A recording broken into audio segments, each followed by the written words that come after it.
মানুষের ভালোবাসা আমার পাশে যে ভাইটা দেখতেছেন, যে একটা বিষয় আমি সবাইকে লজ্জা দিতে চাই। যে সমস্ত লোকেরা হিরো আলমের চেহারা কোয়ালিটিতে কথাবার্তা বলেন, যে রুচির দুর্ভিক্ষ বলেন, যে আমার কথা কি, আমার তো রুচি খারাপ, আপনারা সবাই জানেন। আমার পাশে যে ব্যক্তিটা বসতেছেন সে একজন কোটিপতি এবং সমস্ত বাংলাদেশের কিন্তু একজন লয়ার, ঠিক আছে। আপনারা দেখেন যে অনেকে শিক্ষিত লোকটা বলেন না যে হিরো আলম সমস্ত গার্মেন্টসের রিক্সাওয়ালা তারা নাকি সাপোর্ট করে। আমার পাশে যে লোকটি দেখতেছেন সেটা কিন্তু রিক্সাওয়ালা না, কিন্তু গার্মেন্টসের কোনো কর্মীও না। সে একজন প্রভাবশালী একজন, এবং সে একজন লয়ার এবং একজন শিক্ষিত। আপনারা সবাই তো বুঝতে পারতেছেন।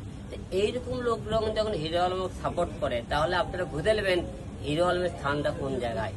যারা আপনার হিরো আলমকে যারা তুচ্ছ করে কথা বলেন, তারা একবার হিসাব করে দেখবেন হিরো আলমটা কে। সেই মফস্বল গ্রাম থেকে হাঁটিয়ে হাঁটিয়ে পা করে টুকাই থেকে আজকে হিরো আলম। আজকে হিরো আলমকে যারা তুচ্ছ করে কথাবার্তা বলেন, তারা একবার আপনাকে লজ্জা হয় না যে হিরো আলম কোন ব্যক্তিগুলো সাপোর্ট করে।